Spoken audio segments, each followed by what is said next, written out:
Welcome to The Definitive Wrap, where we report the truth about American exceptionalism. We love our flag, we love our country, and we believe in America. The Definitive Wrap, where we respect people of faith, the men and women in blue, and our support for Israel.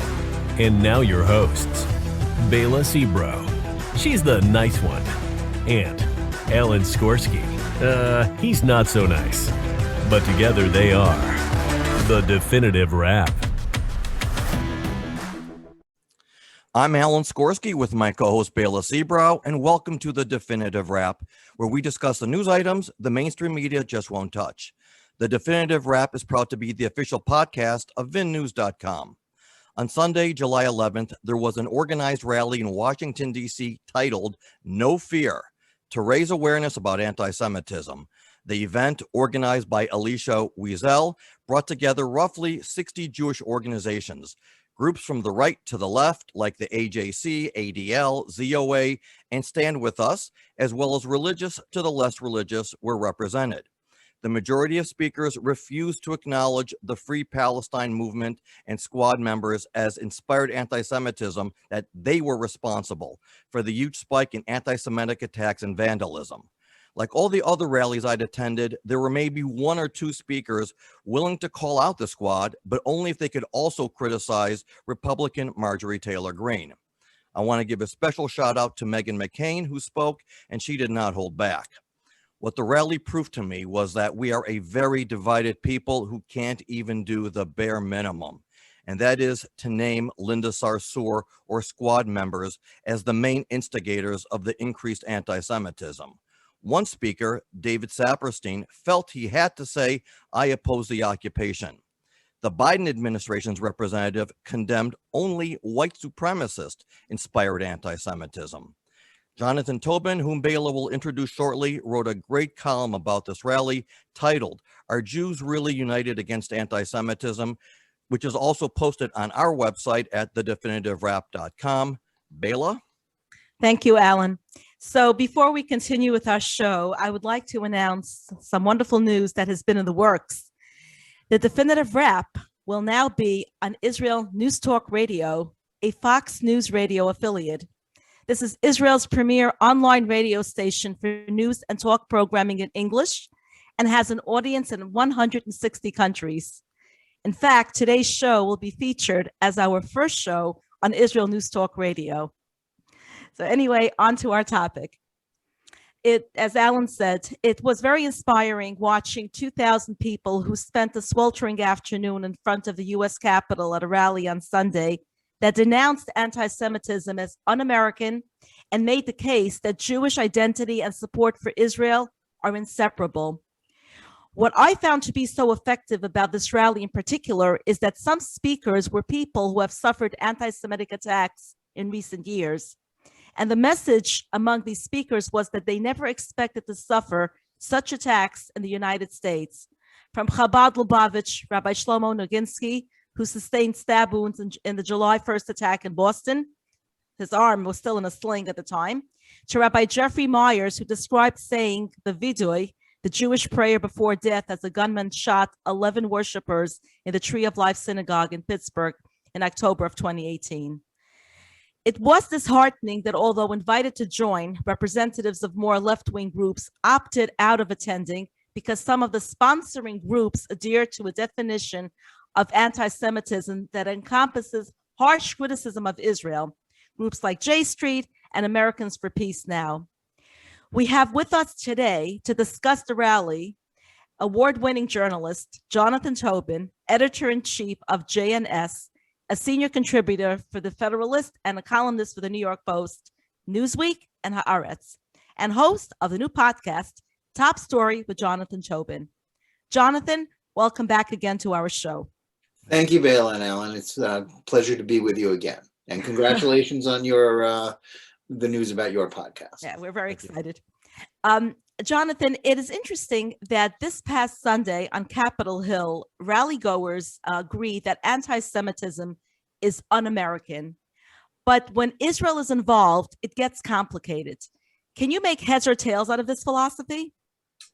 Well, sort of breaking down what happened at that rally, I think requires us to do a couple of different separate things. First of all, I give a lot of credit to the people who tried to organize it. They were clearly acting with good motives. They understood that what happened after the fighting between Israel and Hamas in May and the surge of anti-Semitic attacks since then required a strong Jewish response. It required a united Jewish communal response. They were absolutely right about that. And they were right to try to make it as big a tent as possible to try and draw the whole community together. The problem with what happened, is there are a couple of, so we first have to say it was a noble effort. It was well-intentioned.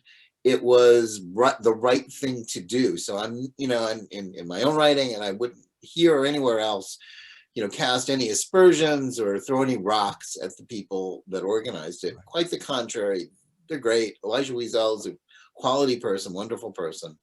And, kuda, muzzle, kol hakavod to them.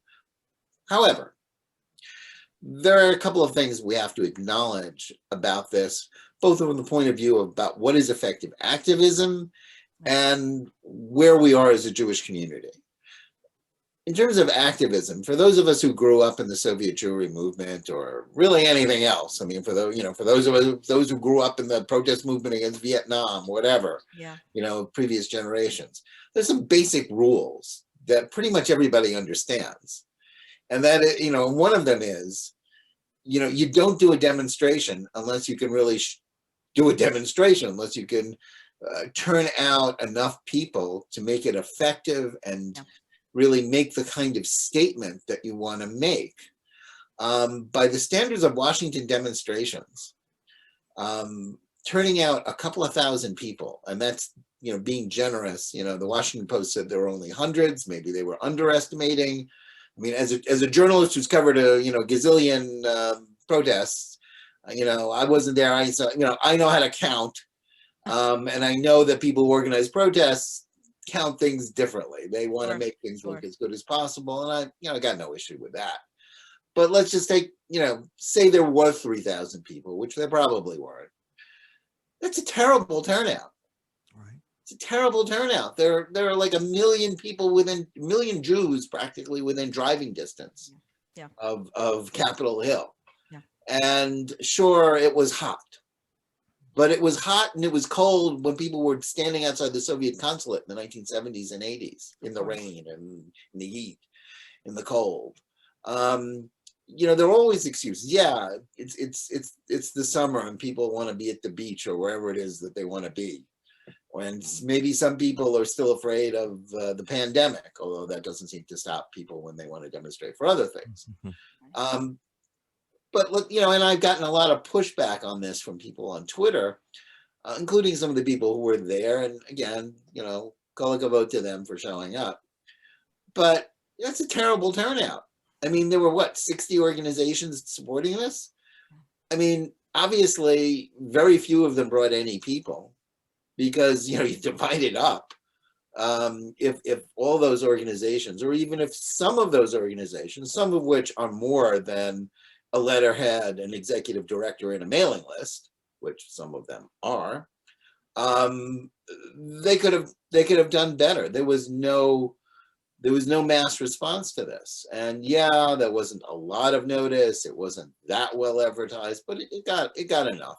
If there had been about it, it with far less notice, like 1 million people turned into the streets of New York to support Black Lives Matter or to demonstrate against Trump. So I'm not impressed with any of these excuses. And the point is, it's not just a carp, it was a lousy turnout, is that it really said something to me as a journalist, as somebody who has to, I'm not a PR person. I'm not their PR, I'm not the person doing public relations for the very nice people who organized this rally. I have to live in the real world as a journalist. And as a journalist who lives in the real world, that tells me that there are not a lot of Jews who are really riled up about this, or riled up enough to do anything about it. And that is the real issue here, not just that, E for effort and, swing and a miss. It's that this Jewish community is by no means united on the idea of what is anti-Semitism and how to respond to anti-Semitism. Everything that we've seen, every survey, everything that comes across is that American Jews, like the rest of America, are mired in culture, tribal war, partisanship, on the left or the right, and they only see anti-Semitism in their political foes. Now, for people on the right, that means they're very slow to recognize when people on the right, Republican members of Congress, do stupid or bad things. Paul Gosar making common cause with the Groypers and Nick Fuentes. It's a disgrace. I've written about this in the past. Right. It's awful. Marjorie Taylor Greene is always saying dumb things. Let's be honest. She's a dumb things, comment machine. Right.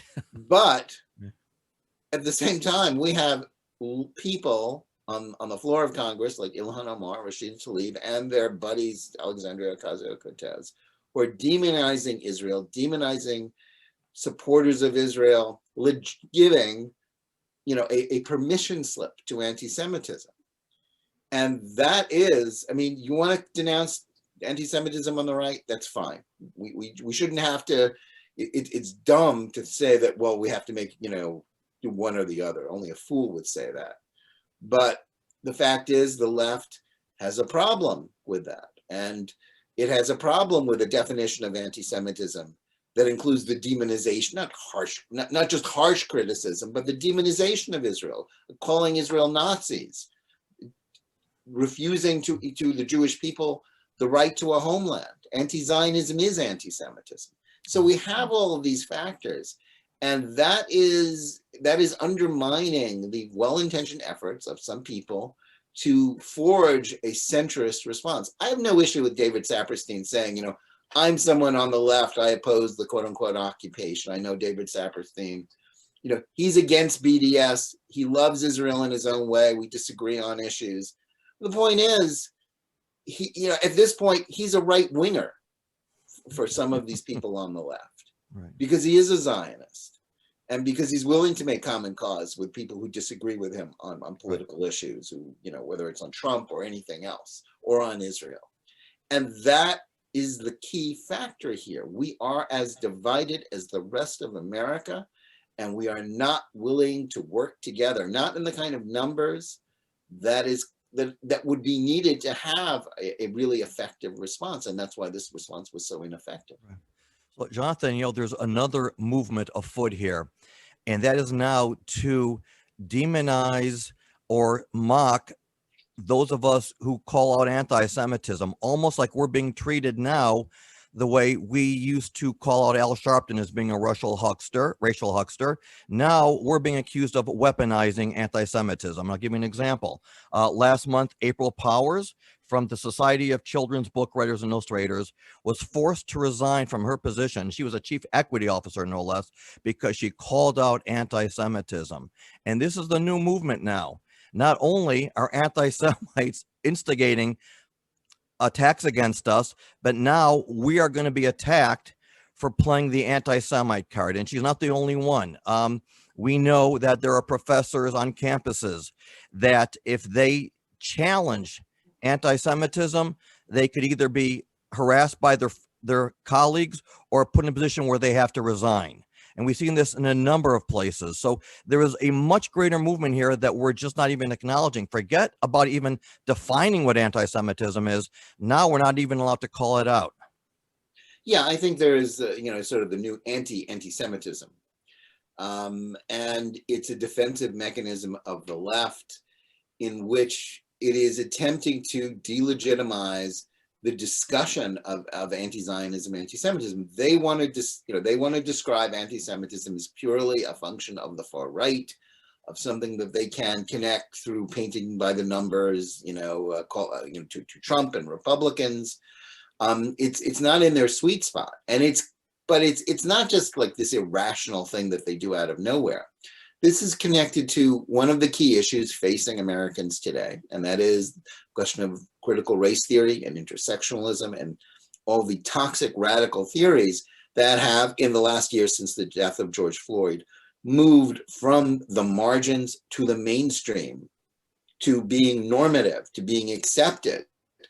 And as Americans begin to realize that their school curricula are being infiltrated by people trying to foist radical ideas in which people are divided by race, in which race is the only defining factor, and as opposed to wanting equity rather than equality. Equity meaning equal results, which is, in other words, for preferential treatment and for quotas.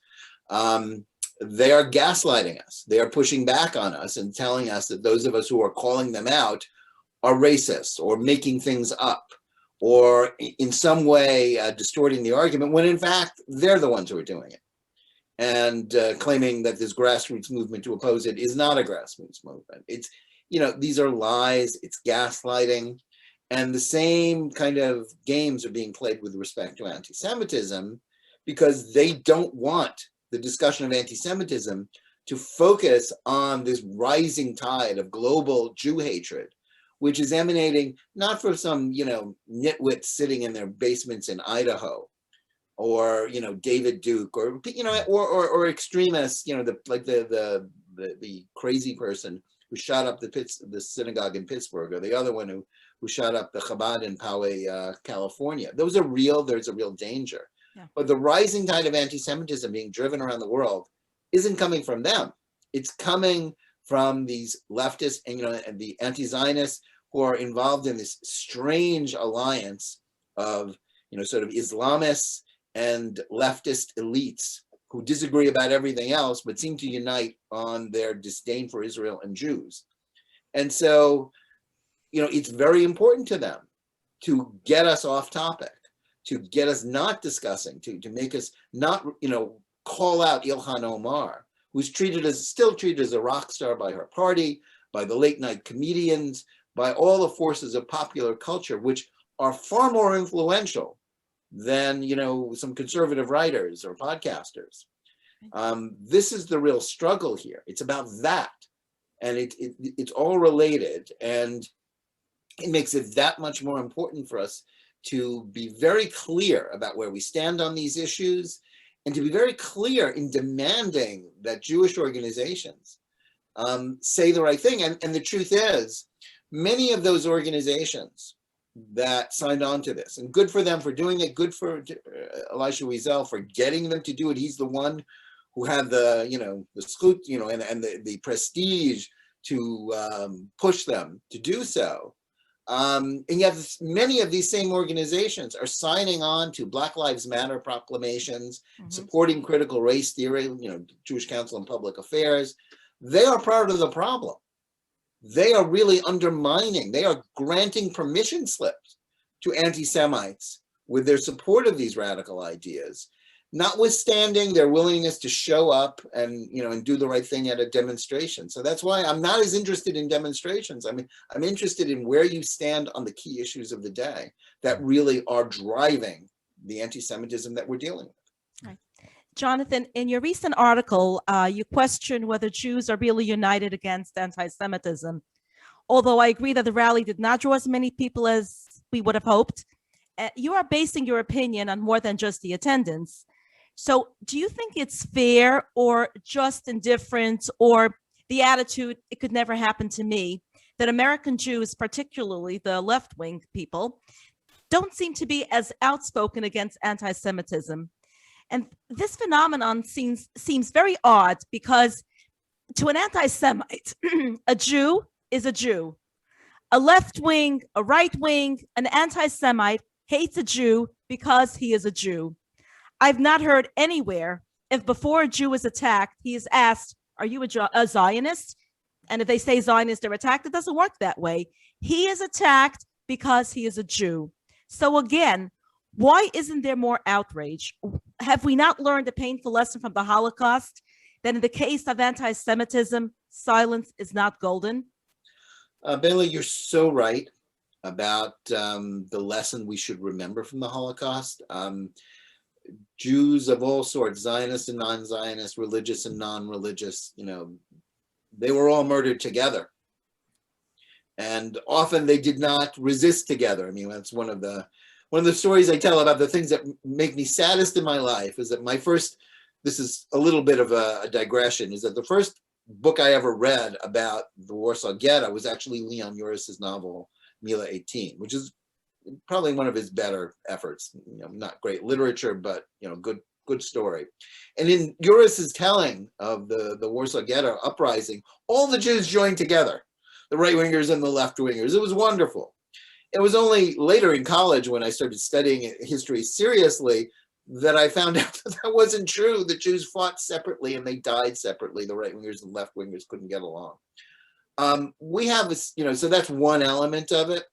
The other is that, I think you're kind of mistaking the Jews. You have to understand who we're talking about. American Jews in 2021, 70% of whom, almost 90% of whom are non-Orthodox, 70% of whom describe themselves as liberals or Democrats, overwhelmingly secular. The fastest growing group within them are Jews that demographers call the Jews of no religion, not affiliated with any movement and no real connections to Jewish law, Jewish religion. All the things that held us together as a people, and that included fear of anti-Semitism from the outside. The 70+% intermarriage rates are not just a factor of the fact that Jews don't care, it's that non-Jews are willing to marry us. The anti-Semitism in this country is not as widespread as it was 100 years ago, but by any means. And the point is, most of the Jewish population in this country doesn't feel threatened by any of this because they don't feel that Jewish. They're not wearing signs around their head, in their neck, saying, I'm a Jew, the way a religious Jew or a Haredi Jew would. They're not going to be attacked in the street, very unlikely, for being a Jew, because there's nothing very Jewish about their lives. And I'm not judging them. This is a free country. People are free to live how they want to live, believe what they want to believe, as they should be free. But most American Jews today aren't connected to this whole idea of Jewish peoplehood. Yeah. So all the things that drove, our parents out to demonstrations and gestures of support in 1967, May 1967, when Jews feared another Holocaust before the Six-Day War, or after Yom Kippur on 1973, they don't exist anymore because Jews aren't connected in that way. This Jewish population, some are, sure, and some of those were the people who turned out. Some of those are readers who care desperately about these issues. On the other hand, a lot of Jews just feel they're not ashamed of being Jewish. Many of them feel something about Israel, but they don't really feel connected to these issues. This is not, this is not about Netanyahu. It's not about settlements. It's like all these arguments we've been having all these years. It's about demography. It's about what it means to be a Jew in the 21st century in this country, and the rates of assimilation and the declining sense of Jewish peoplehood. So I'm going to say something that you're both going to disagree with me with. Because there's been a lot of talk that the anti-Semites don't care if you're right, left, Zionist, anti-Zionist. Today, the anti-Semitic movement on the left could not survive if not for the Peter Beinarts, if not for the JVPs and the if not nows, Mark Lamont Hill, the rest of them. Without the support of the Jewish left, these anti-Semites could not survive.